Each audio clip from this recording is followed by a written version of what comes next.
A FLUP é apresentada pela Prefeitura da cidade do Rio de Janeiro, Secretaria Municipal de Cultura. Tem o patrocínio da Ternium, Itaú, Globo, por meio da Lei Municipal de Incentivo à Cultura, Lei do ISS. Apoio da Fundação Ford, Instituto Ibirapitanga, Instituto Unibanco. Parceria Consulado Francês. Realização Instituto 215. Assista agora a mais uma mesa do ciclo Palavra Falada. O que aprendi na cozinha com as minhas mais velhas?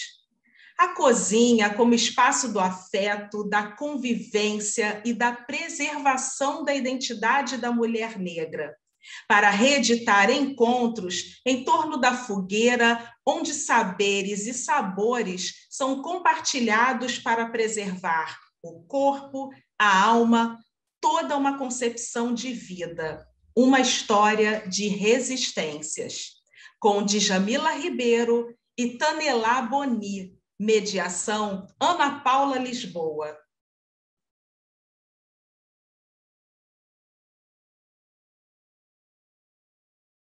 Bem-vindas aqui, essa conversa também muito feliz de estar aqui. E também queria que fosse uma conversa, assim, né? Eu vou fazer algumas perguntas, mas se vocês quiserem interromper, ou se interromperem, me interromper para falar alguma coisa, para acrescentar alguma coisa, fiquem à vontade. Então, é para ser uma conversa esse tempo aí, que eu não sei como é que depois a FLUP vai fazer esse corte. Esse é o problema deles. Depois. Então, a gente está aqui para essa conversa e muito, né, sobre a fala, né, sobre a oralidade, sobre, óbvio, né, também não tem como falar, acho que um pouco da partida de Djamila, se a gente fala sobre a fala, não tem como não falar que lugar é esse, né, que lugar de fala é esse, que é o nosso, como mulheres negras em diáspora ou no continente africano. E eu acho que a primeira fala, né, é muito sobre quem somos, assim, e também porque além dessa live, depois vai virar uma live que está aberta para todo mundo, ela faz parte do ciclo que esse ano, né, nos 10 anos da FLUP, homenageia a Esperança Garcia. Então, eu acho que e também vai ser levada para alunos de escola pública do Brasil inteiro, no ensino médio, dentro do Slam Esperança. Então, eu acho que é importante. A primeira fala, acho que é o primeiro lugar da oralidade, que foi muito nos tirado, é poder falar de si, né? Antes até de poder falar da nossa produção, seja acadêmica, seja intelectual, seja artística, na poesia, mas de poder falar quem somos, né? A gente só pode produzir a partir de sendo alguém.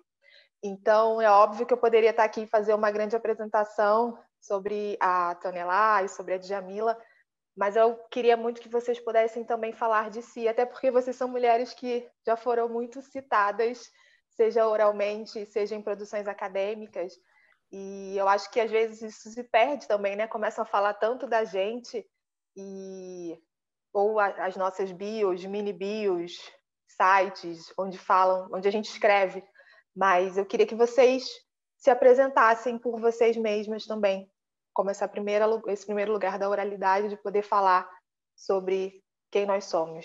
Então, só para começar pelas mais velhas, por favor, Tanelá, se você pudesse começar. Je suis Tanelá Boni. Je suis d'abord professeure de philosophie à l'université d'Abidjan en Côte d'Ivoire, université Félix Houphouët-Boigny, mais je dirais que je suis peut-être d'abord poète, écrivaine, essayiste et romancière. J'ai écrit un certain nombre d'ouvrages. Parmi les derniers, il y a peut-être celui-ci. Bon, malheureusement, la plupart de mes livres sont en langue française, mais il y a quelques traductions. Par exemple, ceci, on ne voit pas bien, mais bon, qui est un livre de poésie qui a été traduit en anglais. J'écris aussi des livres pour les jeunes. Et parmi les livres pour les jeunes, il y a des biographies de femmes. Et parmi ces biographies de femmes, il y en a au moins 2. Wangari Maathai, qui est une grande militante écologiste qui avait eu le prix Nobel de la paix en 2004. J'ai écrit aussi une biographie de que le monde entier connaît par sa musique, parce que c'est celle-là qu'on appelait Mama Africa. J'écris aussi des livres, je dirais, qui sont peut-être des contes modernes pour sensibiliser les jeunes aux problèmes contemporains. Par exemple, le dernier que j'ai publié en 2020 a pour titre « Une feuille pas comme les autres ». Et cette feuille, je ne sais pas si on voit la photo. Cette feuille, c'est celle-ci. Je suppose qu'au Brésil, on peut la trouver, cette feuille. En Côte d'Ivoire, c'est une feuille qui joue un rôle très important, mais c'est une feuille qu'on a tendance à oublier parce que pendant très longtemps, on n'utilisait pas de plastique pour emballer les aliments, mais on utilisait cette feuille. Donc, en fait, j'ai écrit ce livre, c'était pour dire aux jeunes d'aujourd'hui qu'il y a un certain nombre de choses que nous avons oubliées, qu'on doit peut-être retrouver parce que nous avons quand même, disons, le devoir de protéger la nature et de ne pas utiliser le plastique comme on l'utilise aujourd'hui. Donc, moi, j'écris des livres. Vous avez vu un livre pour, je dirais, pour toutes sortes de publics, pour les adultes, pour les plus jeunes. J'avoue que pour l'instant, je n'ai pas encore écrit pour les tout petits, mais en tout cas pour les plus jeunes. Et puis, j'ajoute, puisque nous parlons des femmes et des femmes noires, j'ajoute que j'ai publié ceci, Que vivent les femmes d'Afrique. Je l'ai publié il y a une dizaine d'années. Mais à part ce livre que j'ai publié sur les femmes noires, j'ai publié aussi beaucoup d'articles sur le sujet femmes. Pourquoi sommes-nous des femmes? Pourquoi, par exemple, quand nous sommes dans nos pays, bon, moi je viens de la Côte d'Ivoire, je sais que si je n'avais pas fait beaucoup de voyages, si je n'avais pas aussi vécu, par exemple, en France, j'aurais sans doute été un peu moins sensible à certaines questions. Je vais dire que j'ai certainement appris beaucoup de choses quand j'étais en Côte d'Ivoire, quand j'étais petite, des choses transmises par les femmes de ma famille, mais aussi quand je suis sortie de chez moi pour aller faire des études en France, parce que j'ai eu 2 doctorats de l'Université de Paris-Sorbonne. Quand je suis arrivée en France, je me suis rendu compte que, en réalité, j'étais différente. On m'a toujours considérée, donc, en France, comme une personne. Cela, il a fallu que je sorte de chez moi pour le sentir, pour le vivre réellement. Je ne dis pas qu'en Côte d'Ivoire, je ne savais pas que j'étais une femme. Bien sûr que je savais dès mon enfance que j'étais une femme.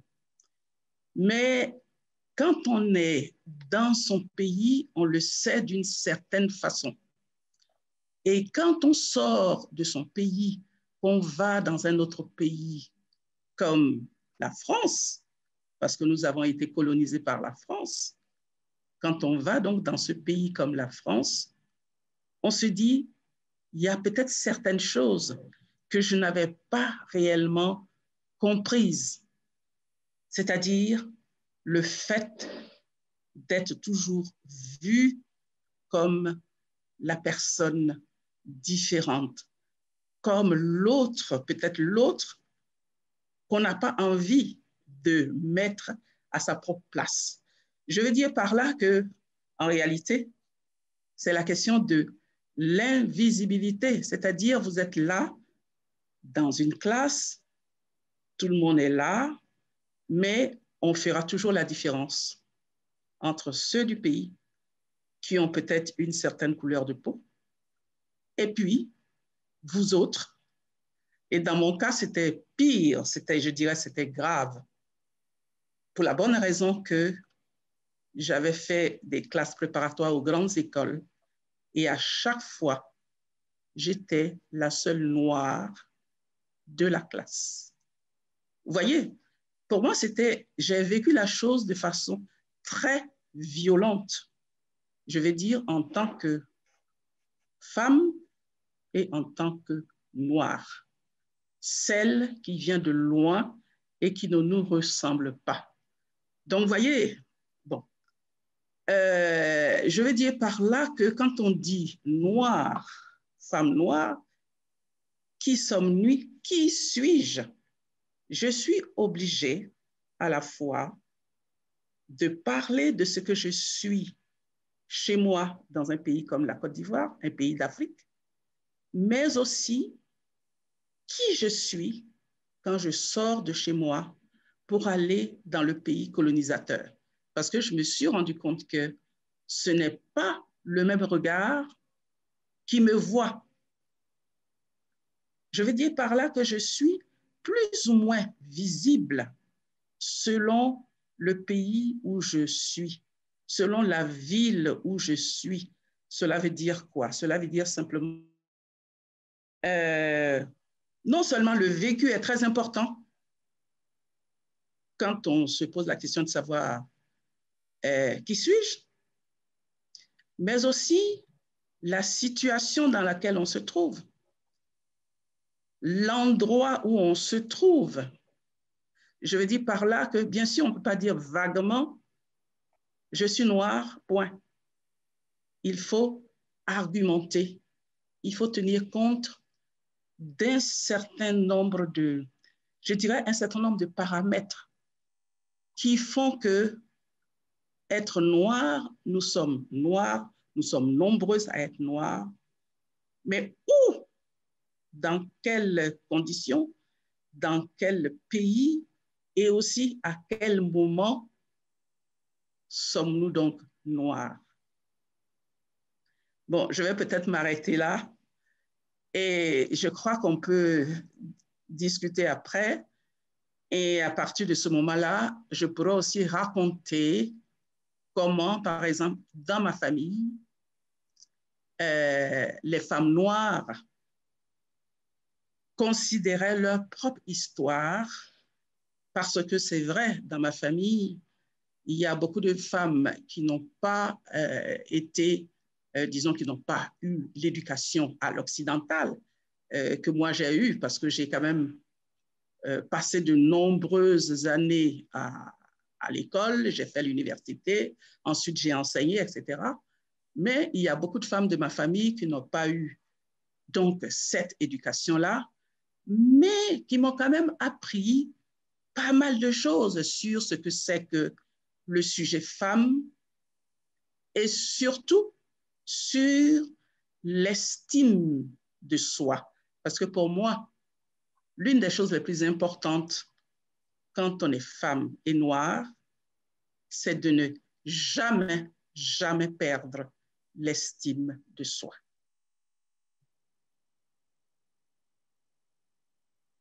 Obrigada. Jamila? Prazer participar dessa conversa, de poder ter esse diálogo transnacional com Tânia Laboni, de ouvi-la. Estava aqui ouvindo e quanto que os contextos, né, nas histórias das mulheres negras se cruzam por um lado e outro lado se distanciam, mas como que é importante esses diálogos transnacionais. Agradecer a FLUP pelo convite, saudar aqui a Ana, que é essa grande escritora, que faz um trabalho aqui no Brasil tão importante, uma mulher negra que assume o seu lugar de fala, né, e que vem já há anos, também nas suas colunas, nos seus trabalhos, inspirando tantas gerações aqui no nosso país. Responder a partir desse lugar, né, de quem eu sou, é muito interessante ouvindo a Tânia, porque aqui na experiência no Brasil, por mais que nós sejamos um país de maioria negra, de um país que tem uma série de problemas em relação à construção da nossa identidade. É um país que fundou essa ideia da democracia racial, de que aqui não haveria racismo, e que dificultou, inclusive, o próprio entendimento das pessoas negras em se entenderem como negras.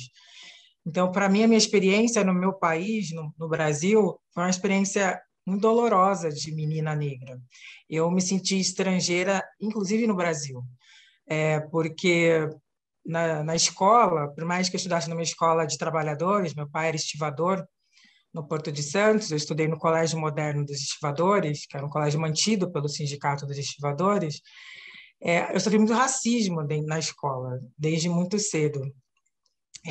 Dentro de casa, a minha família, uma família negra, meu pai, minha mãe, meus irmãos, eu sou a mais nova de 4 filhos,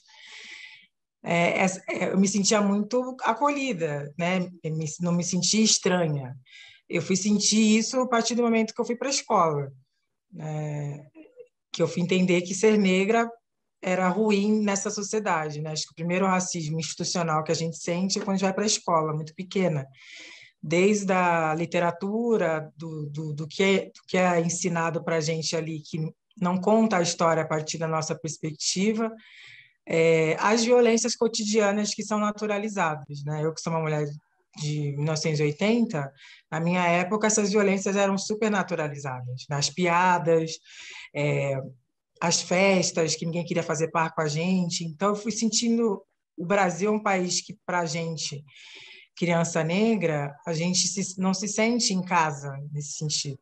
E depois, quando fui estudar, fazer universidade, já era mais velha, entrei na faculdade, eu tinha 27 anos, uma filha de 3 anos, morando numa outra cidade, e tendo que conciliar essas questões todas também, de como assim é mãe, vai estudar em outra cidade, uma série de questões, mas por ser mulher, mas quando eu chego na universidade, eu era a única aluna negra na universidade. Eu estudei filosofia, tenho mestrado em filosofia política, e só foi me apresentado o pensamento de homens brancos europeus, né? Para estudar as autoras negras, eu tive que fazer o caminho, uma militância dentro da universidade. Então, a minha experiência, mesmo no meu país, quando eu saio do Brasil, obviamente, me sinto estrangeira, mas quando estou no Brasil também, né? Por ser, às vezes, sempre somos poucas ainda em determinados espaços. Somos poucas mulheres negras na universidade ou em outros espaços. Então, ainda é uma sensação, muitas vezes, no Brasil, a gente vai crescendo no Brasil com uma sensação de não lugar, né? Dentro de casa, na minha experiência, né? Meu pai dizia que a gente ia gostar da gente, que a gente ia gostar do nosso cabelo, que ele era ativista, né, do movimento negro, então essas discussões sempre eram presentes dentro de forte, desde pequenos, mas quando eu saía desse meu ambiente seguro, eu passava por essa série de violências. Então, o Brasil, pelo menos a minha experiência, foi uma experiência de muita solidão, por ser sempre a única ou poucas dentro desses espaços, e de só me sentir acolhida dentro desse espaço familiar, sobretudo na relação com a minha avó materna, a mãe da minha mãe. Eu acabei de lançar um livro chamado Cartas para Minha Avó, em que eu escrevo a minha avó, que já faleceu, e a minha história é marcada por muitos lutos, né? Meus pais faleceram muito jovens, minha mãe tinha 51 anos, meu pai tinha 52, eles morreram em anos consecutivos, a minha avó morreu, eu tinha 13 anos. Então, nesse livro eu também resgato muito da minha história, foi um mergulho também na minha ancestralidade, até para poder elaborar tudo isso. Então, a minha avó e minha mãe foram figuras muito importantes da minha formação. A minha avó era esse lugar do amor incondicional, esse lugar do afeto. Eu passava muitas férias na casa dela, ela morava no interior de São Paulo, eu morava no litoral de São Paulo, porque dentro de casa minha mãe era uma mulher muito brava, tinha que, enfim, lavar, passar, cozinhar, cuidar de 4 filhos, não tinha muita paciência. E com a minha avó era esse lugar do conforto, apesar dela também ter sido uma mãe muito dura. É interessante nessas gerações como as coisas também vão mudando. Então, nesse livro, acho que eu também quis olhar. Eu gostei muito da pergunta da Ana, porque às vezes a gente faz as coisas, as pessoas conhecem a gente a partir do que a gente faz, mas não de quem a gente é, né? E eu fui muito formatada na minha vida, porque chega na universidade, se depara com uma epistemologia branca, masculina, europeia. Então, eu tinha que brigar para poder estudar as autoras que eu queria. Então, eu tinha que, na minha cabeça, eu tinha que fazer tudo 3 vezes melhor, porque os professores diziam que as autoras que eu estudava não era filosofia. Então, eu consegui a melhor bolsa, eu fui participar de congressos fora. Então, me coloquei muito nesse lugar, né, de organizar eventos dentro da universidade com outros colegas sobre esses temas que a gente queria estudar. Então, fui muito nesse lugar de tenho que fazer, porque era um ambiente muito hostil na universidade, muito hostil, sobretudo porque nós não queríamos estudar o que era colocado como cânone. Claro que eu tive que estudar, eu tive que me formar, mas eu digo nas minhas pesquisas. Então, acho que... Aí depois eu saio, em 2017 eu lanço o primeiro livro, lanço a coleção Femininas Plurais, publico outros autores, publico meus livros, e eu fiquei muito nesse lugar de tenho que fazer, tenho que fazer, tenho que fazer. Muito por conta de todas essas pressões, desses não lugares, dessas violências, enfim. E acho que com Cartas para Minha Avó é o meu momento também de respirar e falar também a partir da minha história, que eu nunca tinha contado essa história. Na faculdade, eles diziam para a gente não podia contar, que a gente tinha que ser assim, ser desse jeito. Então, eu acho que também foi um momento de libertação para mim, escrever esse livro e de contar a partir, escrever a minha avó, que já é falecida, mas resgatando memórias da infância e poder falar de mim também. Foi um exercício difícil, eu tive que me libertar muito e acho que foi um momento de que eu pude respirar e poder ter o controle da minha história, né? E aí eu estou contando a minha história a partir dessas mulheres, a partir das conversas que a gente tinha em casa, a partir dos domingos que minha avó fazia doce de abóbora, a partir da minha avó que era benzedeira e que fazia chá de boldo quando eu não estava me sentindo bem, a partir do lugar da minha mãe, que foi uma mulher muito brutalizada pelo racismo e que, mesmo assim, deixou escapar frestas de afeto, né, nos seus momentos de distração, de uma mulher que fez o possível, né, para criar 4 filhos, tendo que conviver com meu pai, que era um marido um pouco complexo em várias coisas, mas que, ao mesmo tempo, foi um bom pai. Então, de olhar para esse lugar também, de humanizar e de humanizar essa linhagem ancestral, mas também de contar essa história a partir dessa linhagem, eu também me humanizo. Então, acho que, estou dialogando com a pergunta da Ana, né? Acho que é importante, fiz um caminho ao contrário. Primeiro eu fiz, achava que tinha que fazer, agora que eu me senti madura aos 41 anos, tenho 41 anos, de contar essa história a partir da história da minha família, né? De quem realmente sou e não só daquilo que eu faço ou daquilo que pretensamente eu represento. Obrigada, Jamila. E fico feliz de você ter tido esse respiro, esse espaço para poder escrever sobre isso, assim, logo no início, né, de 2020, enfim, lá quando começou toda essa coisa da pandemia, eu escrevi um texto que chama Um Buraco com Seu Nome, que foi a primeira vez também que eu escrevi sobre a minha avó. Assim, foi engraçado, porque a minha avó morreu, eu tinha 5 anos, 4 anos, assim, eu era bem, bem pequena, então é engraçado porque eu não tenho memórias físicas, assim, memórias claras da minha avó sobre momentos, eu tenho memórias sensoriais da minha avó, porque a gente passava, né, até os meus 5 anos, até ela falecer, a gente passava muito tempo juntas, só que tudo que eu sei foram coisas que me contaram, que eu ficava na casa dela, que eu passava o final de semana, mesmo muito pequena, assim. Eu não tenho memória de momentos, efetivamente, mas eu tenho memórias de muitos sentimentos. E é como se tivesse realmente um buraco ali, né? E o escrever, acho que Tenelá também talvez partilhe desse sentimento, provavelmente, como poeta. Escrever acaba cobrindo, né, um pouco esses buracos do sentimento, né, que às vezes só a poesia, só a literatura consegue dar conta, só a carta, né, consegue dar conta, que o lugar objetivo, o texto mais da não ficção, às vezes não dá tanta conta disso, né, suprir esses buracos que ficam, né, na nossa trajetória. E aí eu queria que vocês falassem um pouco, vocês já falaram, mas um pouco mais sobre o que vocês aprenderam, né, nessas relações familiares, assim. Eu, um pouco como a Tenelá falou, eu não tinha uma relação, não, acho que foi a Djamila que falou, né, que eu não tinha na minha família não tinha uma consciência racial grande, apesar de todos nós sabermos que éramos negros. Nunca foi uma coisa assim disfarçada, ou você é mais isso ou mais aquilo. A gente sabia que todo mundo era preto, né?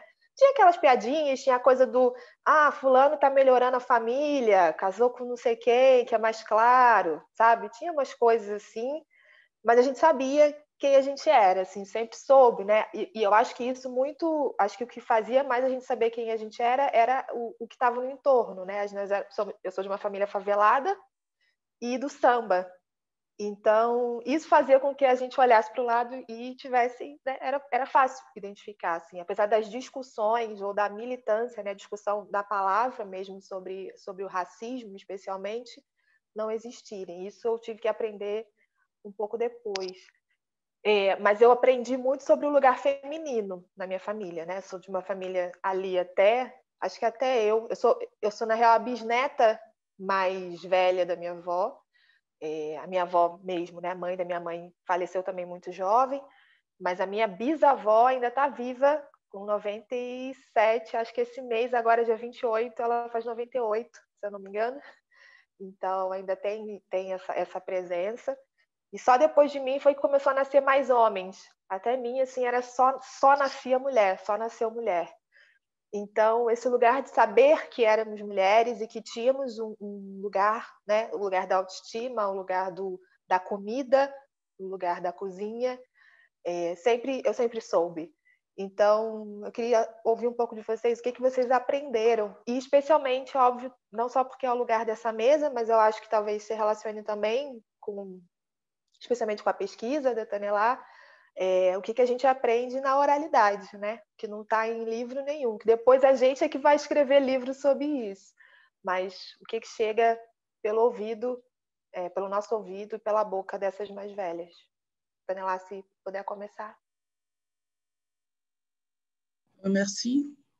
Moi, je dois dire que pour moi, la question de la parole, elle est très importante d'abord pour une raison très simple.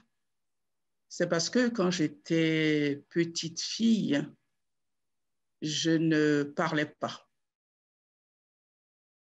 Si c'était aujourd'hui, on allait peut-être me dire, mes parents allaient être plus inquiets, ils allaient peut-être se dire que c'est une forme d'autisme ou quelque chose de ce genre. Je vais dire que pendant longtemps, parfois c'était oui, non, quand on me parlait, et puis après moi-même, je ne disais rien.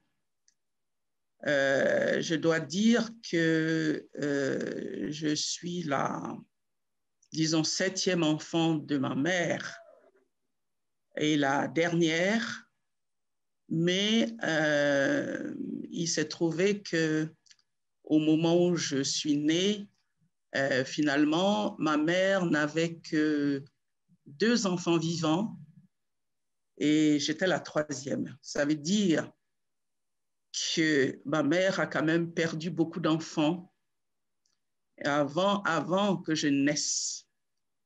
Donc, vous voyez, ça veut dire que ma mère, c'était une femme qui avait subi plutôt beaucoup de violences, je dirais, psychologiques. Elle avait beaucoup souffert. Et très souvent, elle parlait de son histoire à elle, comment elle a rencontré cet homme qui est devenu son mari. Et à un moment donné, mon père donc est parti faire la guerre. Évidemment, il est venu en France. Ça, c'était pendant la Deuxième Guerre mondiale. Et je crois d'ailleurs qu'il est venu en France 2 fois. Et pendant ce temps, elle était restée seule dans sa famille avec sa mère. Je peux dire que il y a d'abord 2 ou 3 personnes qui sont très importantes pour moi, qui m'ont appris à avoir ma propre parole. Je veux dire que dans un premier temps, j'ai écouté beaucoup d'histoires, puisque je venais de dire que je ne parlais pas. Je ne parlais pas, mais j'étais près de ma mère et j'écoutais tout ce qu'elle racontait. Et il y avait aussi ma grand-mère, chez laquelle j'allais pendant les vacances scolaires. Pendant quelques vacances, parce que je sais que quand ma grand-mère est morte, j'avais un peu moins de... Mais avant cela, chaque vacances, j'allais chez elle. Elle habitait donc dans un village au centre de la Côte d'Ivoire. Je peux même dire que c'est peut-être l'un des rares villages que j'ai connus quand j'étais fillette. Qu'est-ce qui se passait chez ma grand-mère? Elle vivait donc dans une case et autour d'elle, il y avait ses petits-enfants. Et pas seulement ses petits-enfants à elle, mais aussi d'autres enfants du village. Donc, ma grand-mère racontait des histoires et ce n'était pas seulement des contes. En réalité, elle racontait beaucoup d'histoires vraies. Et parmi ces histoires vraies, il y avait des faits historiques. Donc, je peux dire que il y a une bonne partie de l'histoire de la Côte d'Ivoire, mais aussi de l'Afrique, que j'ai apprise au moment où j'étais près de ma grand-mère pendant les vacances. Je vais citer juste un exemple.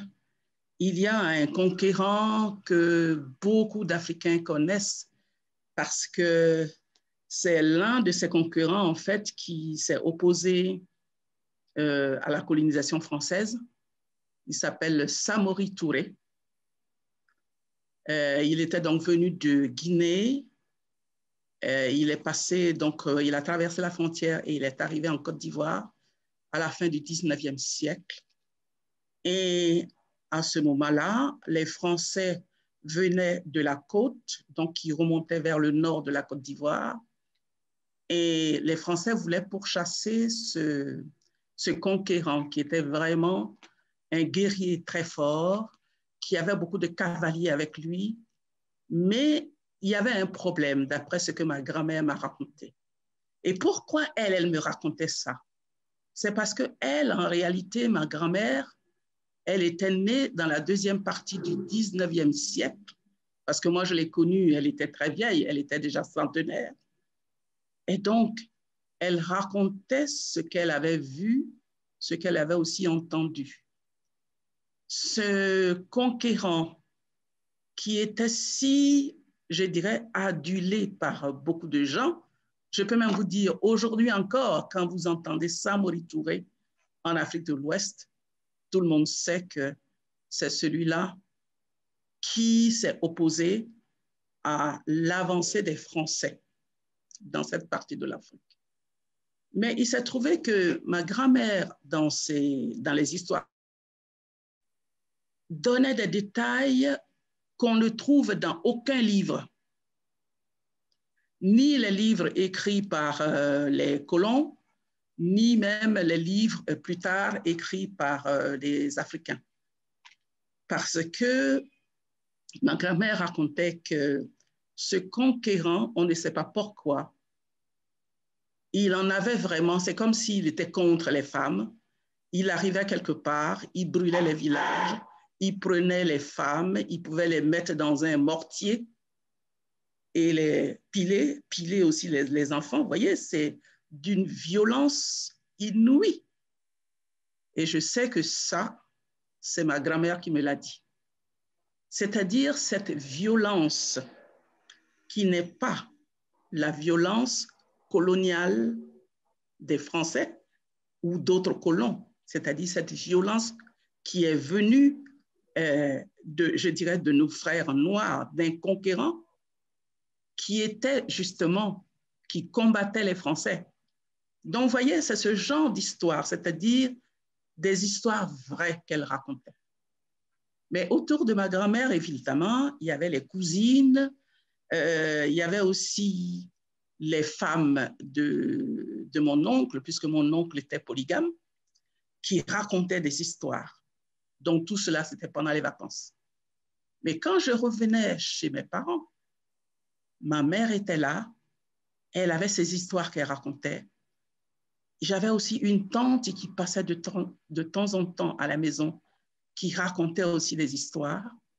Mais ce qu'il faut dire, c'est que raconter ces histoires aux enfants, ça ne se faisait ni n'importe comment, ni n'importe quand. L'espace privilégié dans lequel on racontait ces histoires, c'était autour du feu, c'est-à-dire à la cuisine. C'est là où ça devient intéressant. C'est-à-dire, les femmes, elles transmettent ce qu'elles croient vraiment important, elles le transmettent aux plus jeunes dans l'espace que la société leur a réservé. Ça veut dire qu'en réalité, elles s'approprient ou elles se sont appropriées cet espace-là.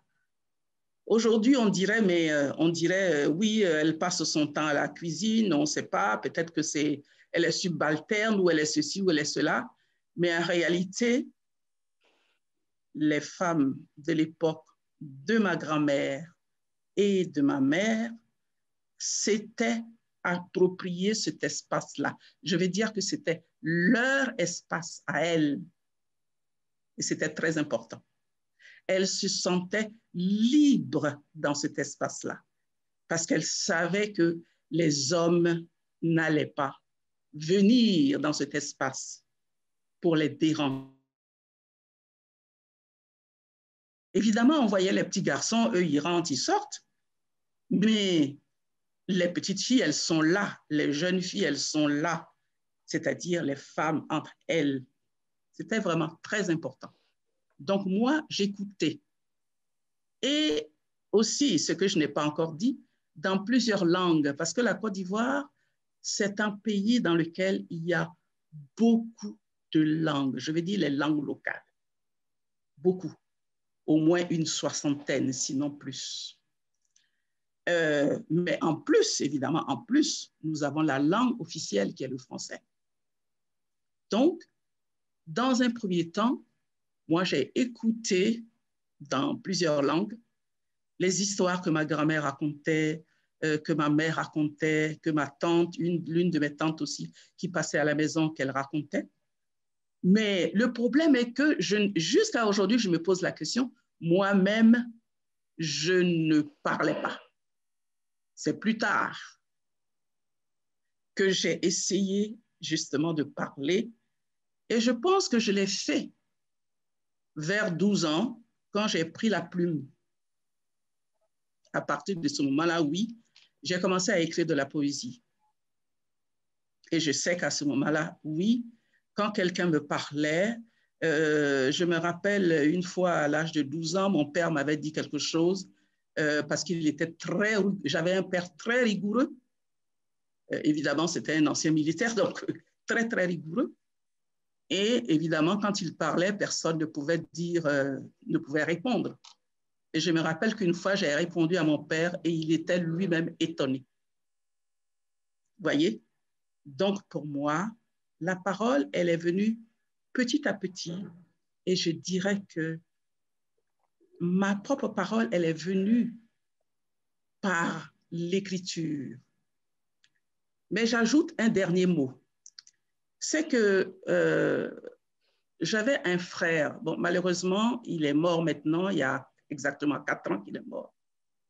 Mais mon frère aussi a joué un rôle très important dans, je dirais, dans ma prise de parole. Parce que lui aussi, il me racontait ces histoires de petits garçons. Hein. Il me racontait des histoires.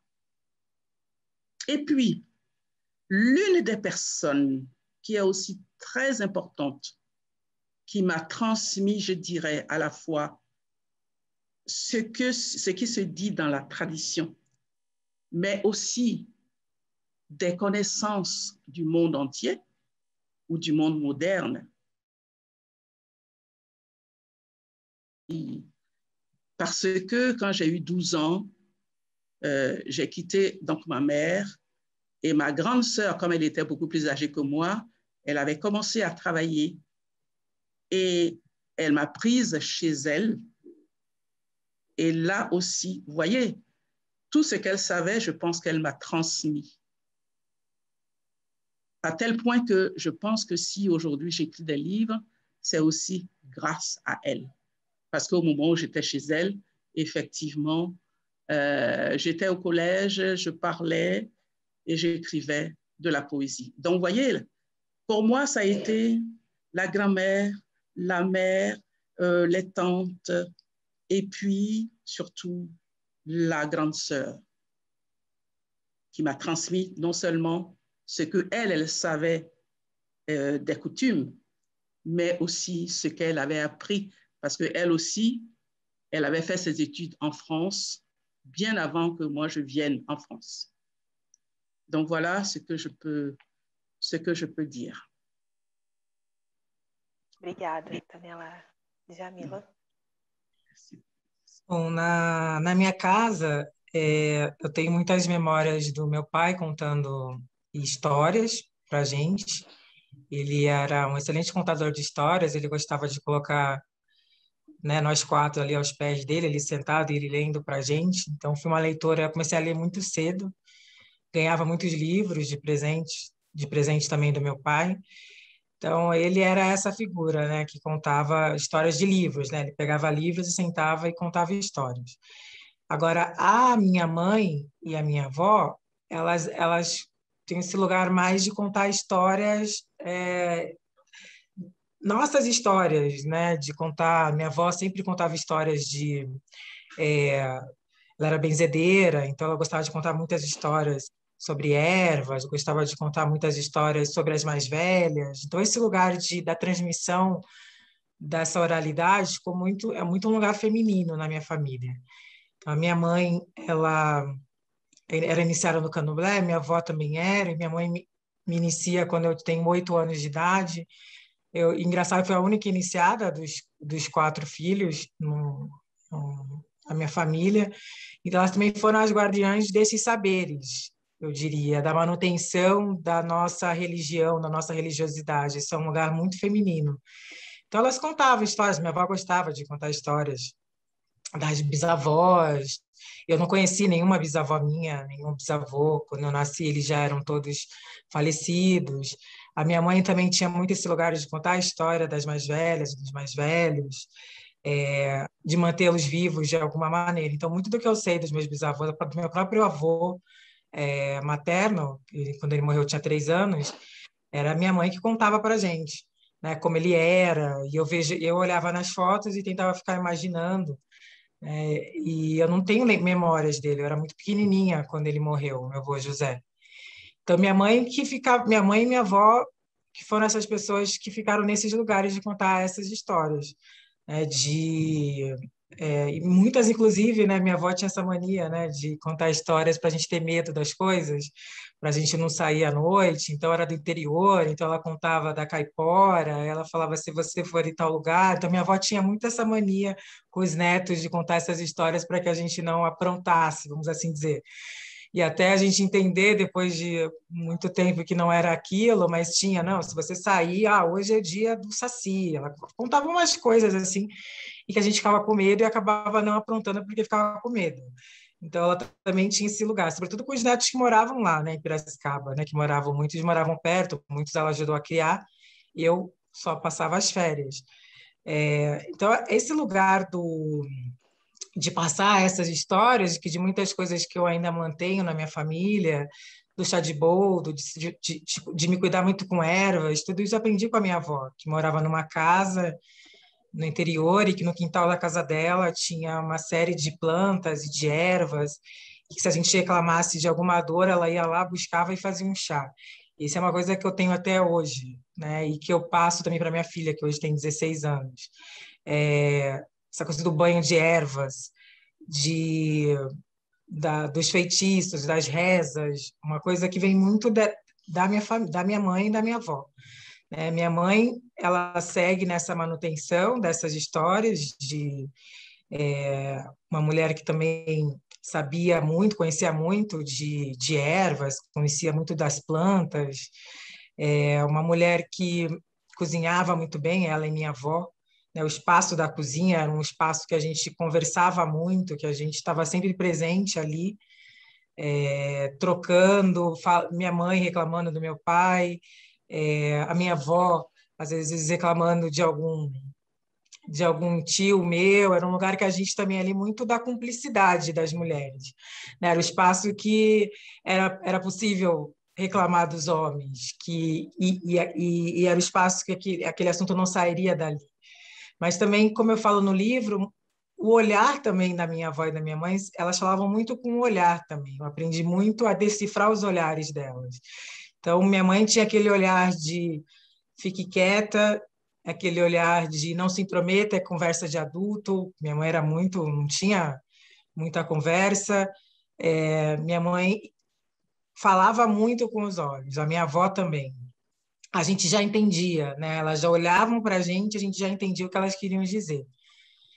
Mas também tem olhares, né, de cumplicidade, de olhares cúmplices também interessantes, né, da minha mãe. O olhar, quando ela olhava para mim e dizia: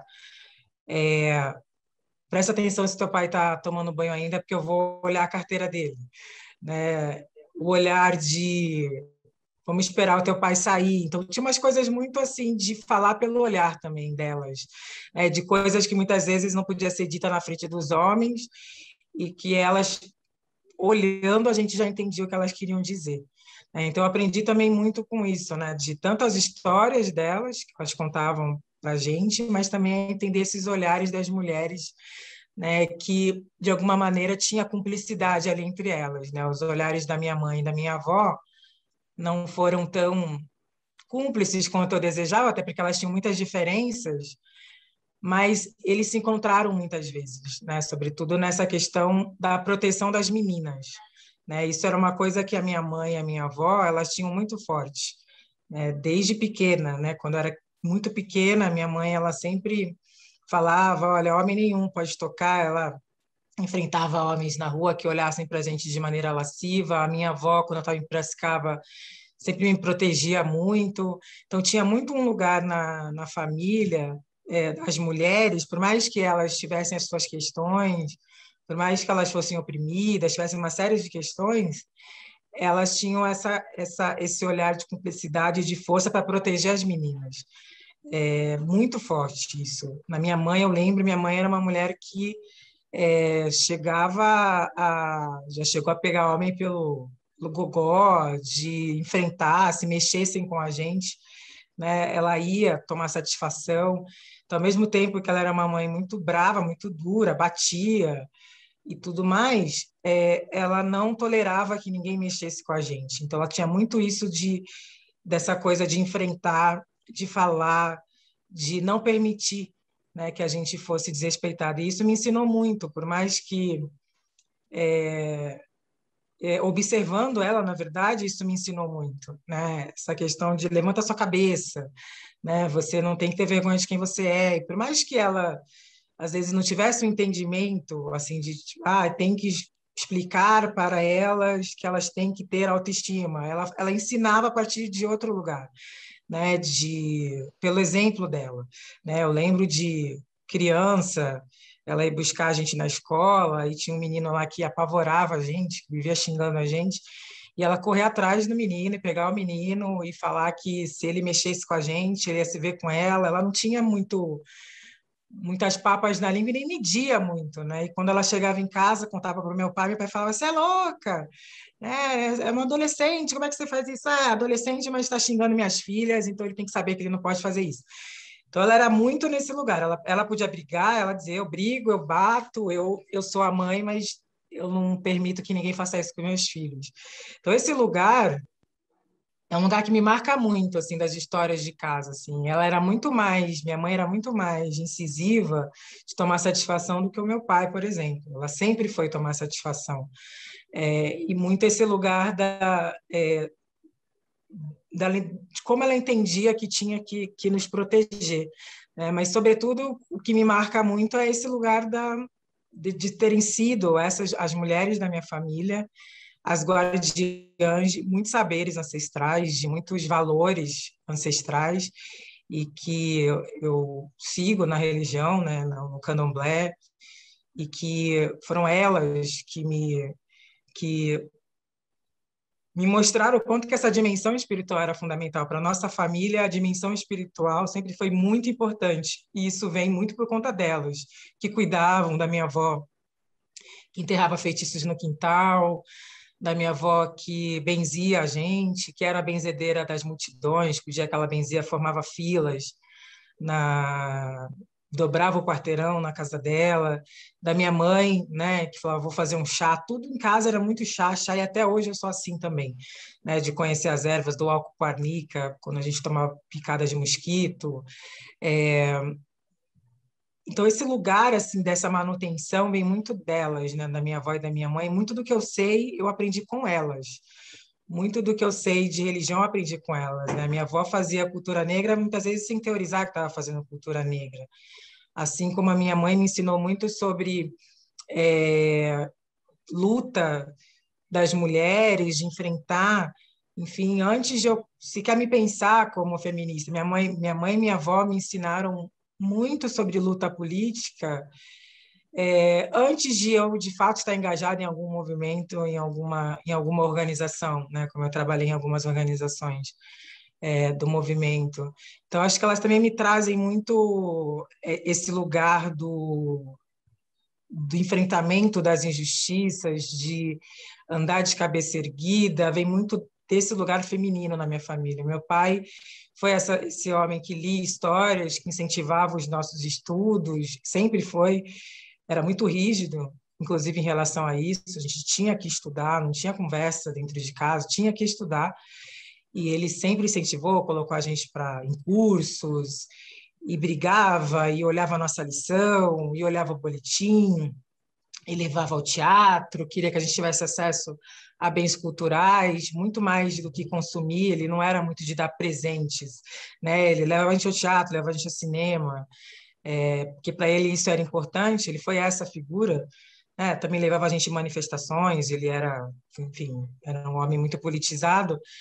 Mas, por outro lado, a minha mãe, a minha avó, foram essas mulheres que me ensinaram a enfrentar o mundo, a andar de cabeça erguida, né? Então, eu falo no livro, né? Eu podia ter o conhecimento e não ter a coragem, né? O meu pai incentivou muito o conhecimento mais formal, mas a minha mãe e minha avó trouxeram esses conhecimentos ancestrais, essas histórias ancestrais, as histórias espirituais, a força dos olhares cúmplices, né? Que sem isso eu não seria quem eu sou, né? Que foram fundamentais para quem eu sou hoje, e que durante muito tempo eu não enxerguei isso, né? Durante muito tempo eu me afastei disso.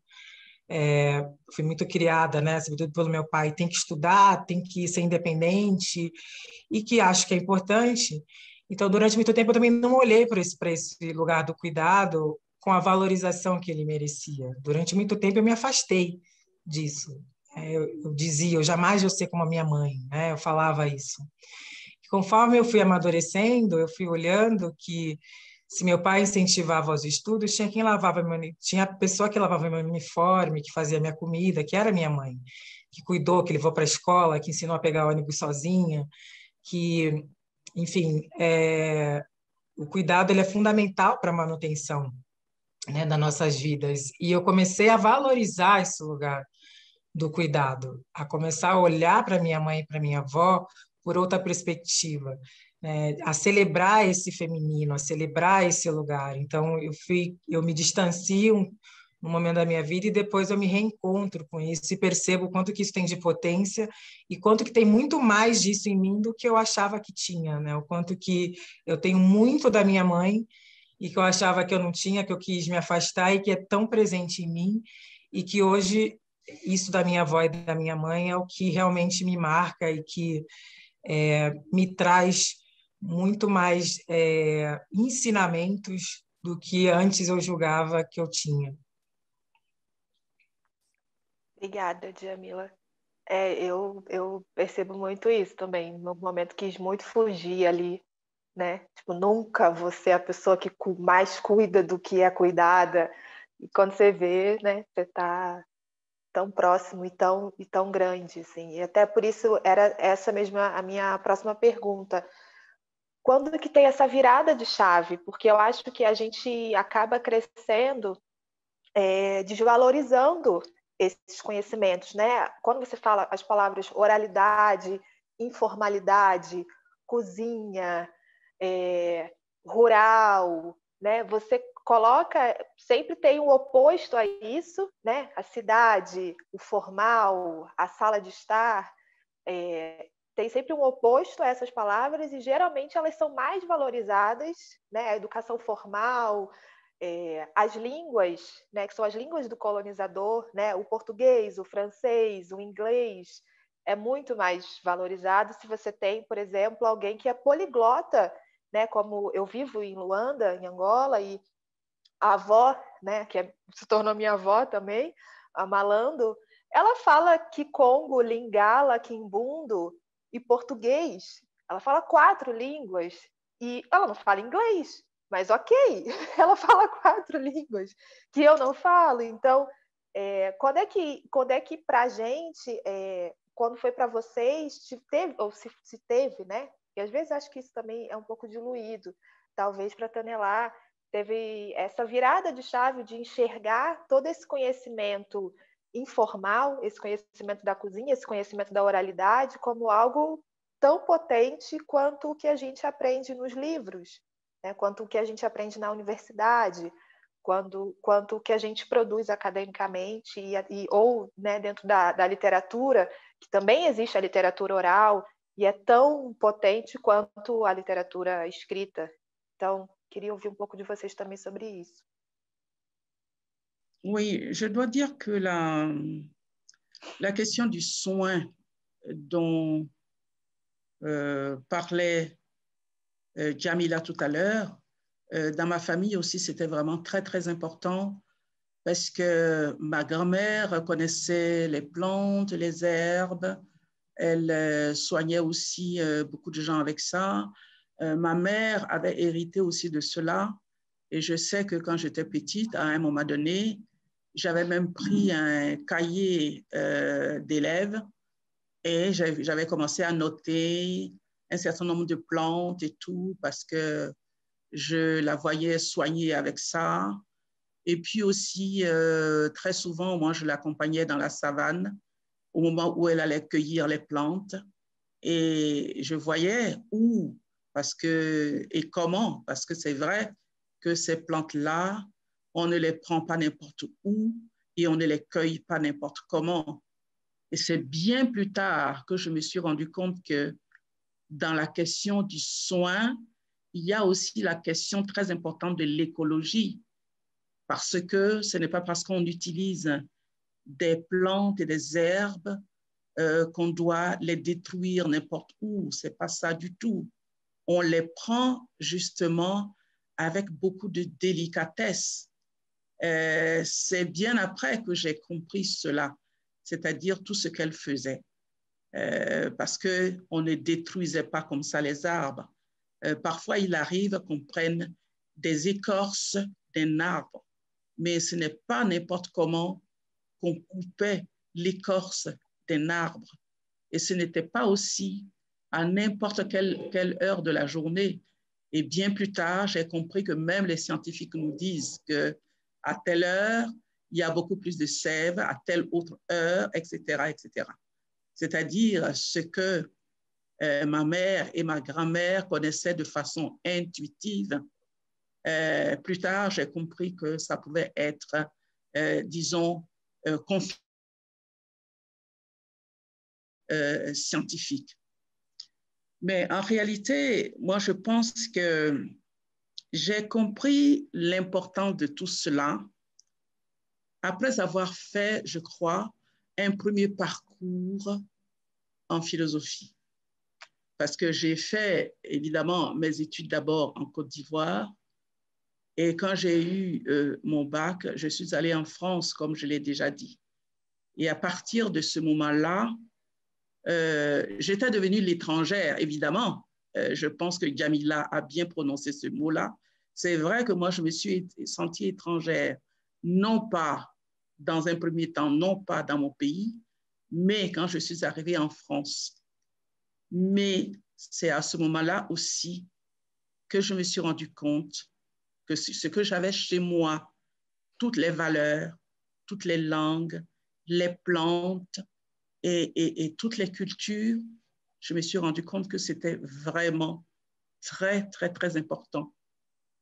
Et je sais, c'est déjà à ce moment-là, quand j'étais dans les classes préparatoires aux grandes écoles en France, que je me suis rendu compte que, bien sûr, j'étudie la philosophie, l'histoire de la philosophie des Grecs et des Occidentaux, mais il serait vraiment important aussi que je m'intéresse aux textes écrits par des Africains.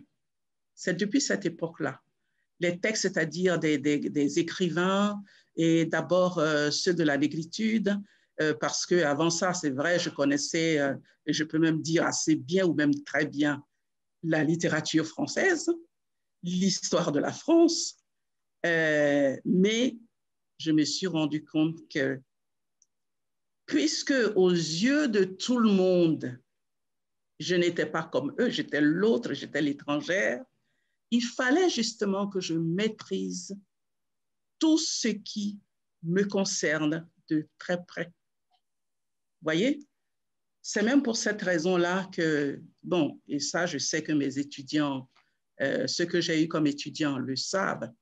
Ils savent que, bien sûr, moi, je peux donner des cours sur des anciens Grecs, mais ce qui m'intéresse aussi, c'est ce qui se passe autour de moi. Par exemple, quand un philosophe comme Aristote va parler de l'âme et qu'il va dire qu'il y a peut-être au moins l'âme d'une plante, etc., d'un animal ou de l'humain, je me dis que ça aussi, je le sais.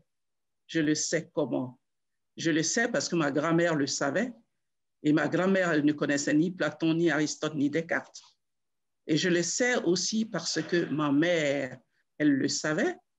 Ma mère, elle n'était pas une lettrée, comme on dit. Elle ne connaissait pas tous ces grands noms-là. Elle avait son expérience. Elle avait sa vision des choses. Elle avait l'histoire de par sa famille. Comme je le dis, ça se transmet de mère en fille. Et cela ne s'arrête pas. Ça ne s'arrête pas parce que je sais que ma mère, elle a aussi éduqué ses petits-enfants. Vous voyez? Et c'est très important. Je veux dire qu'à un moment donné, dans ma vie personnelle, je me suis rendu compte qu'il fallait que je fasse quelque chose. Et il me semble que le déclic, c'était au moment où je sentais que l'autre, le regard de l'autre sur moi, c'était un regard de quelqu'un peut-être qui se sentait supérieur et qui disait, qui pensait que moi j'étais inférieur. Et à ce moment-là, je me suis dit, non, il faut que je fasse quelque chose. Il faut que je me réapproprie des choses que je savais déjà. Il faut que j'approfondisse cela.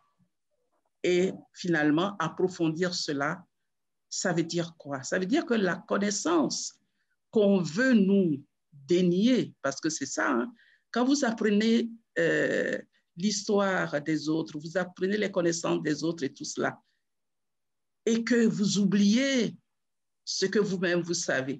Vous savez, à la fin, ça devient très grave. Ça veut dire que l'autre qui vous regarde avec son regard extérieur aura eu raison.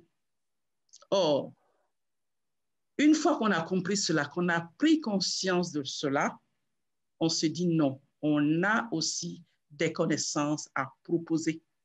C'est ça qui est très important. Le point de vue, je dirais, épistémique, c'est vraiment très, très, très important. Que faisons-nous de nos connaissances? Que faisons-nous aussi de nos propres valeurs? C'est très important. Donc, moi, il a fallu que je quitte chez moi, je vienne en France et que je me rende compte que c'était très important de faire quelque chose de ce point de vue.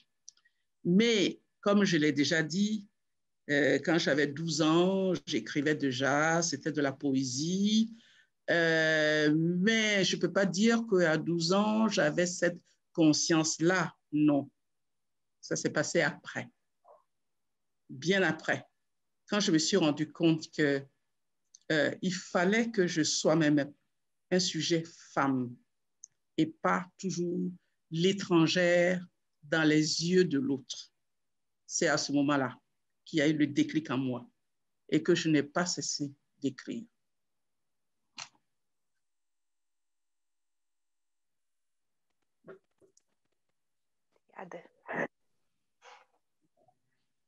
Eu fiquei muito tocada com a fala da Tânia. Ela me identifico muito, né, nesse lugar da gente assumir nosso lugar como sujeito.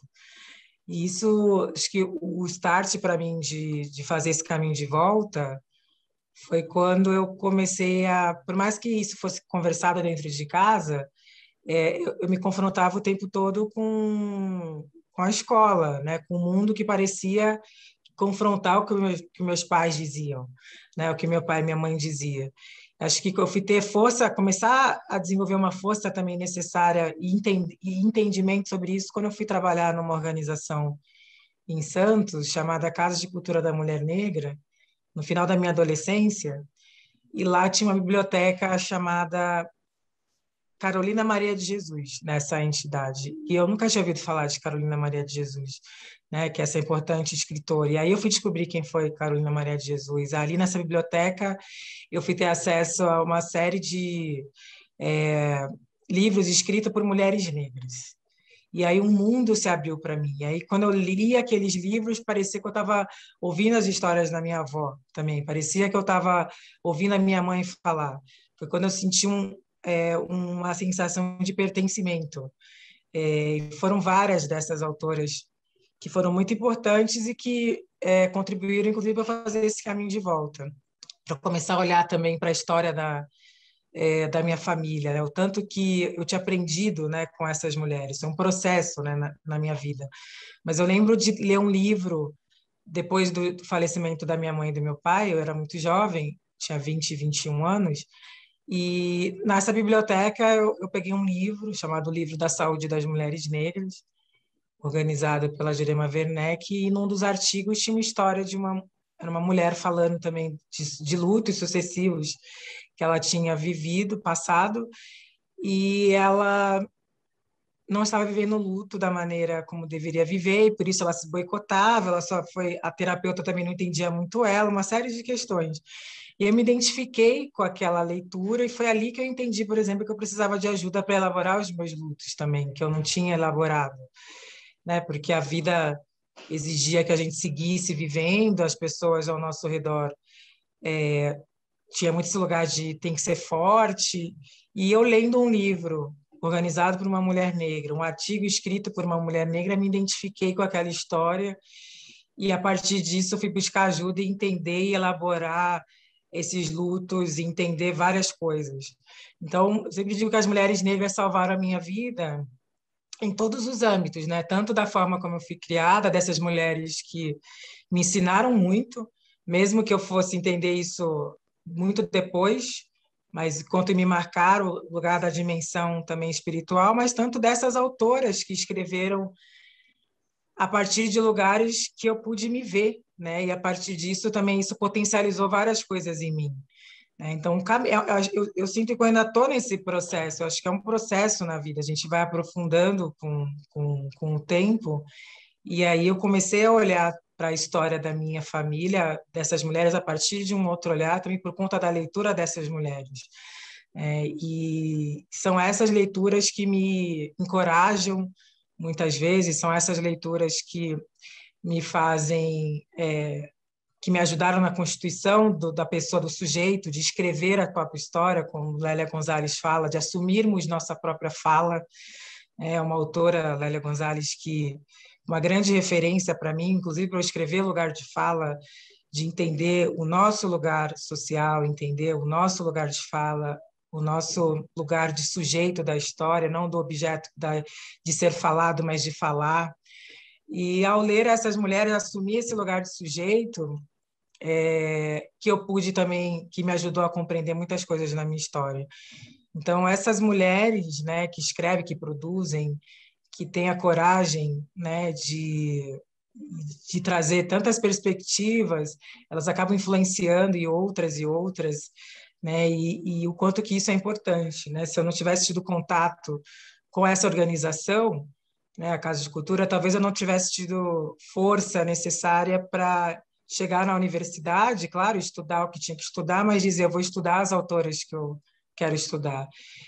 Vou ter que pensar estratégias aqui para conseguir estudar essas autoras. Então, muito dessa ginga, dessa capoeira, desse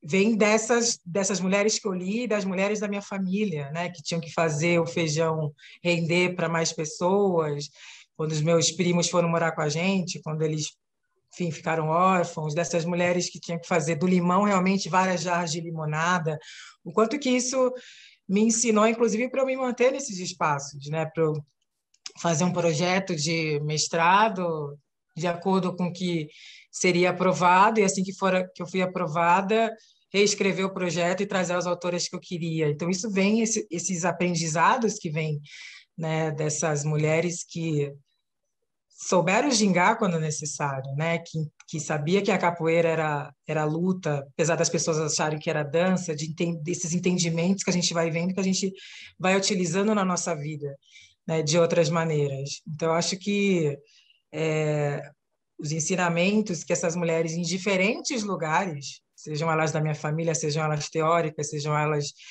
escritoras, romancistas, nessa pluralidade, entendendo a nossa pluralidade, aprendendo com as nossas diferenças, que é tão importante que a gente entenda a nossa pluralidade, as nossas diferenças, e a partir dessas diferenças que potencializam, né, muitas mudanças. No meu caso, foram essas mulheres, nos seus diferentes espaços e lugares, que me ajudaram a potencializar em mim também. Obrigada. Como última pergunta, assim, para terminar, eu assisti há um tempinho mesmo, assim, há 1 mês, 2 meses atrás, um filme de 95, que é do diretor, anotei aqui para não esquecer de falar, Dani Kanté, do Burkina Faso. É um filme chamado Keita, o Legado Griot. Está no YouTube, com legenda em português, então, se alguém quiser lá assistir. E é um filme que conta a história de um griot que, assumindo o seu trabalho, né, de griot, se instala na casa de uma família, leva sua rede, literalmente, e prende no quintal, se instala na casa de uma família, porque a missão dele é ensinar para um menino da onde vem o nome dele. E a partir disso, né, da onde ele vem, qual é a linhagem dele, quem ele é. É um menino ali também na adolescência. E é muito legal porque a história, né, antes desse griot chegar nessa casa, o menino era o melhor aluno na escola, formal, né? E ele começa a ir meio ruim na escola, porque ele quer acabar logo a aula, porque ele quer voltar para casa para ter a outra aula, que é a aula com o griot. Então isso começa a criar um conflito familiar, porque a mãe quer que ele tenha uma educação formal e o pai, que é de uma família tradicional, entende o papel do griot na vida desse menino. E tem um diálogo que é muito legal, que é a conversa. E aí o professor do menino vai um dia na casa dele para entender o que está acontecendo, né? Conversar com os pais, falar que o menino está indo mal na escola. E aí o griot está lá no quintal e eles têm uma conversa, assim, e o griot pergunta para o professor, qual o seu nome? E ele fala o nome, e ele fala, e o seu nome é esse por quê? E o professor não sabe responder. E aí o griot fala para ele, se você não sabe nem qual é o seu nome, como é que você quer dar aula para o menino? Né? Se você nem sabe de onde vem seu nome, quem você é, então por que você acha que a sua educação é superior à educação que eu estou dando para esse menino? Enfim, é um grande conflito, é um filme muito bonito, mas eu queria que vocês, para finalizar, falassem um pouco se existe esse lugar, se é possível a gente encontrar. Eu acho que a academia, eu não sei se é essa bem a palavra, mas melhorou um pouco, né? Desde talvez da formação da Tanelá e desde a formação do mestrado, doutorado da Djamila, mas queria até ouvir a opinião de vocês, se vocês acham que existe uma abertura maior nesse momento, academicamente falando, enquanto conteúdo, enquanto autores, para outros autores, que não sejam os homens brancos europeus, e se existe uma possibilidade dessas novas, futuras gerações encontrarem um lugar de equilíbrio, né, nesse lugar do formal e do informal, da cozinha e da sala, sem que sejam lugares opostos, né? Sem que a gente tenha que ficar criando o tempo inteiro estratégias para poder trazer esses autores, trazer esse conhecimento e que ele seja, de alguma forma, não gosto dessa palavra também, mas reconhecido, né? Com mais facilidade. Não que ele precise, porque eu acho que também isso é muito importante pontuar. Assim, acho que as nossas avós, as nossas mães não precisam de um reconhecimento acadêmico para saber o que elas sabem. Né? O candomblé não precisa de um selo para ser um conhecimento científico, mas será que a gente consegue encontrar um meio termo para que isso não seja sempre uma luta, sempre uma estratégia criada por pessoas específicas, né? Mas que isso seja reconhecido como um conhecimento e possa ser estudado, enfim, para as próximas pessoas, né, que quiserem fazer isso. Tanelá. Oui, merci. Je pense que c'est vrai qu'il y a toujours ce conflit entre l'éducation formelle qu'on reçoit à l'école, disons à l'école occidentale, et puis toutes ces connaissances qu'on a et souvent qui circulent. Par exemple, en Côte d'Ivoire, il y a des endroits qu'on appelle le bois sacré. Je sais que le bois sacré, très souvent, ce sont les hommes qui y vont, mais il y a aussi des endroits d'initiation pour les femmes, sauf que je dois dire que c'est en perte de vitesse. Je veux dire qu'aujourd'hui, on ne trouvera pas beaucoup de jeunes qui auront envie d'aller dans un village pour apprendre toutes ces choses-là. Mais il me semble qu'il faut peut-être qu'il faut procéder autrement. Et je sais qu'il y a beaucoup de festivals qui reprennent un certain nombre de connaissances traditionnelles. Et ça permet aux plus jeunes de savoir ce qui se faisait avant. Je vais dire, bon, c'est des gens qui ont été à l'école, mais qui ont envie de savoir ce qui se passe, soit chez eux, dans leur village, ou bien dans une autre région du pays. Et à ce moment-là, ils s'adressent à des anciens qui connaissent. Ils organisent donc un festival. Moi, je vois par exemple en Côte d'Ivoire, c'est ce qui se passe dans une région comme chez les Bété, ça se passe aussi dans le nord, chez les Sénoufos, ça se passe aussi à l'est, ça se passe aussi même dans le sud. Il y a donc des festivals qui sont ouverts à tout le monde. Et à ce moment-là, ce sont non seulement des jeunes qui viennent, mais c'est aussi des étrangers, c'est aussi des adultes, c'est vraiment tout le monde. Parce que c'est ouvert et à ce moment-là, on peut voir ce qui se passait avant. On peut avoir une idée des connaissances qu'il y avait qui n'ont pas été justement formalisées. Mais il me semble que, à part ces festivals ouverts, un certain nombre d'auteurs, des écrivains, il y a aussi des cinéastes. Vous avez cité la Dani Kouyaté, je sais qu'il y en a bien d'autres, hein, qui s'inspirent de ce qui se faisait avant. Et le fait de voir cela, par exemple, à l'écran, je pense que ça peut inciter des jeunes et des moins jeunes à aller chercher et à comprendre donc ce qui se passait avant. Quand je dis avant, c'est par exemple ce qui se passait avant la colonisation ou bien même ce qui a pu subsister pendant la colonisation. C'est vrai que toutes ces choses-là ne sont pas enseignées de façon formelle, mais encore une fois, je pense qu'il y a quand même un moyen. Vous savez, de temps en temps, ça fait peur. Ça fait peur, pourquoi? Parce qu'on pense que c'est mystérieux. Il me semble que ce qu'il faudrait faire, c'est justement essayer de montrer, essayer plutôt de résister à cette peur-là. C'est ça le plus important. Et comment on peut résister à la peur de ce qui est ancien? C'est essayer justement d'adapter l'ancien à ce que nous-mêmes, nous savons. Et cette adaptation, ça passe par, je pense que ça passe par l'art. Vous savez, il y a par exemple des artistes qui vivent dans les villes, qui sont des citadins et qui vont faire de la sculpture comme leurs ancêtres le faisaient, qui retrouvent des formes anciennes. Donc, ça passe par l'art, la sculpture par exemple. Ça passe aussi par le théâtre.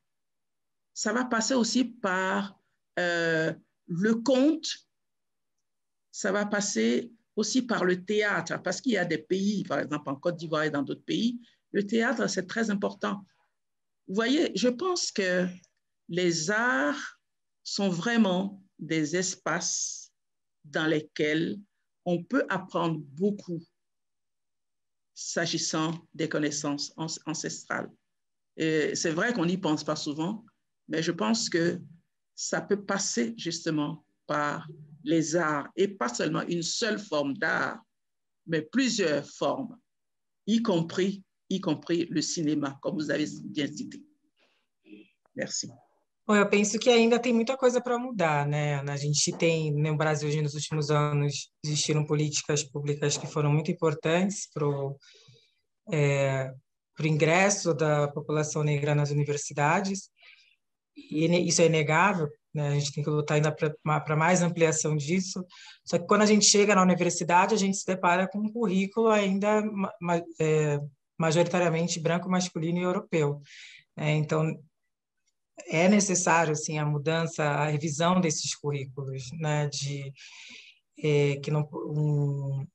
Enfim, que de fato, né, contém aí uma série de produções que vêm de outros lugares, do sul do mundo, por exemplo. A gente está na América Latina, mas são poucas as bibliografias que a gente estuda, que está aqui da própria América Latina, na América do Sul.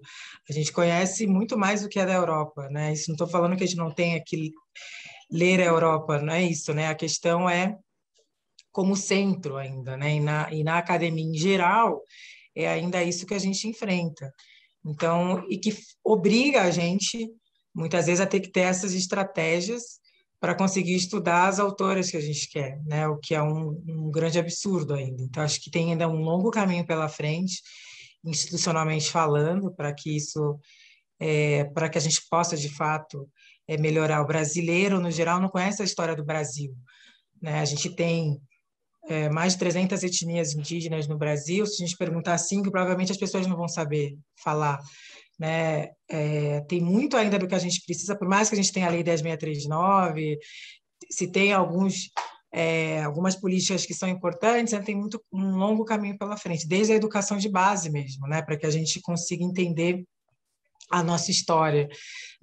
Como uma pessoa sudestina que está em São Paulo, as pessoas geralmente olham o Nordeste, né? E Piauí, Maranhão, Bahia são totalmente diferentes. A gente também não conhece a história. A gente fala o norte e não conhece a história, né? Sobretudo os sudestinos e os sulistas, né? Quando olham para essas regiões do Brasil, que é um país gigante, que é o Brasil.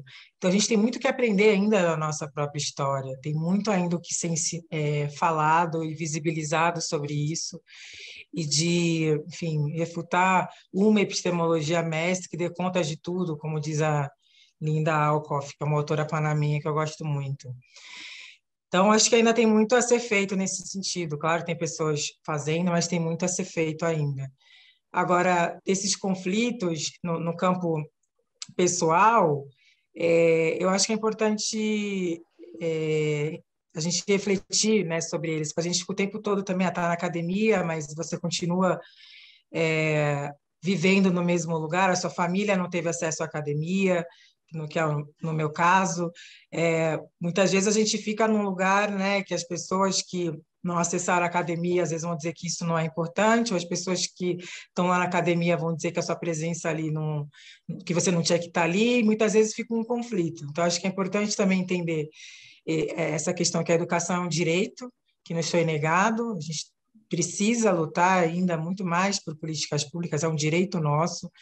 Eu discordo muito, às vezes, dessa visão de que não tinha que estar na academia, porque a academia é um lugar que não foi feito para nós. A gente, inclusive, tem que questionar isso, estar lá e mudar, né? Esse pensamento. Agora, também não precisa, e ao mesmo tempo, entender que saber não é só o que se aprende na academia. Conhecimento não é só o que está na academia, muito pelo contrário. Acho que esses conflitos, falando pessoalmente, eles não existem mais para mim por conta do entendimento, né, que o Babalorixá Cid Nogueira traz, né, da lógica da encruzilhada, da lógica do E. Né? A lógica da colonização é a lógica do ou, né? Eu sou humano, você não é humano, você é mulher, eu sou homem, logo você é objeto, eu sou sujeito. Sempre impondo, se põe impondo ao outro um lugar de objeto. Ou você é uma coisa, ou você é outra. E o Babalorixá Cid Nogueira traz essa reflexão, né, da lógica do E, que a gente pode ser várias coisas, né?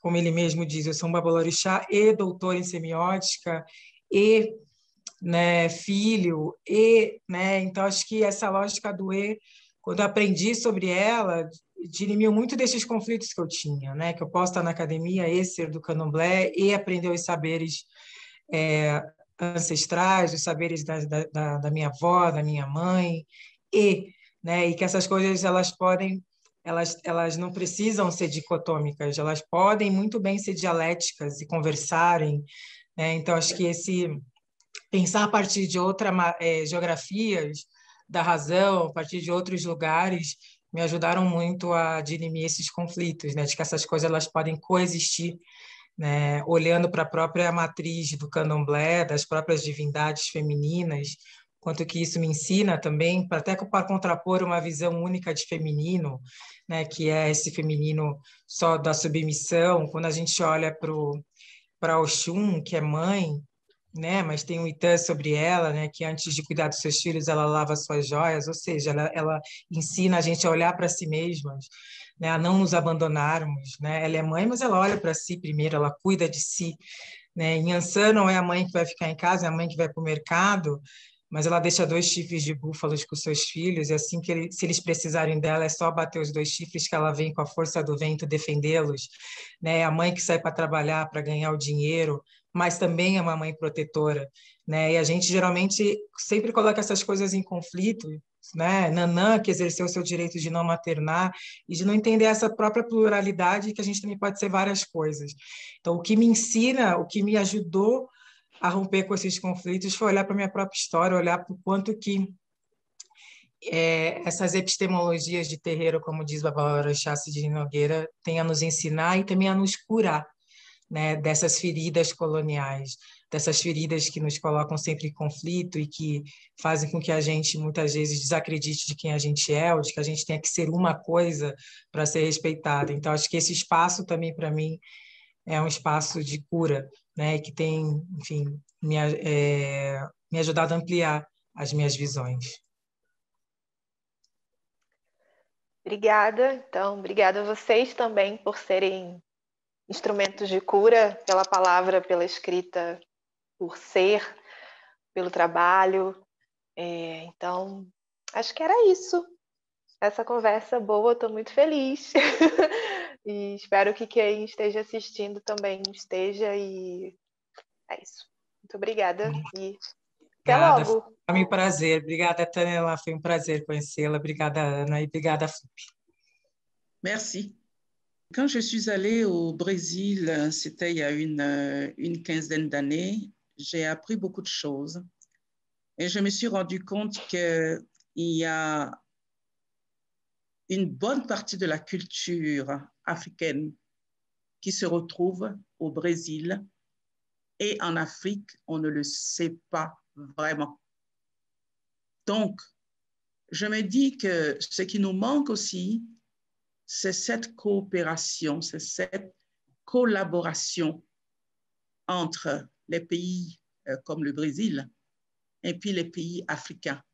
Parce que nous avons beaucoup de choses en commun et c'est peut-être aussi une très bonne chose de pouvoir faire des échanges.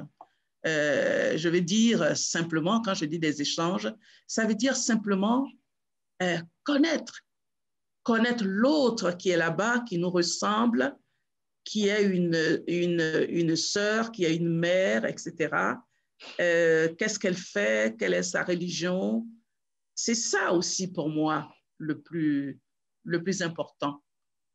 Et on peut le faire évidemment en lisant nos livres respectifs. Donc, c'est ce que je voulais ajouter. Et merci beaucoup.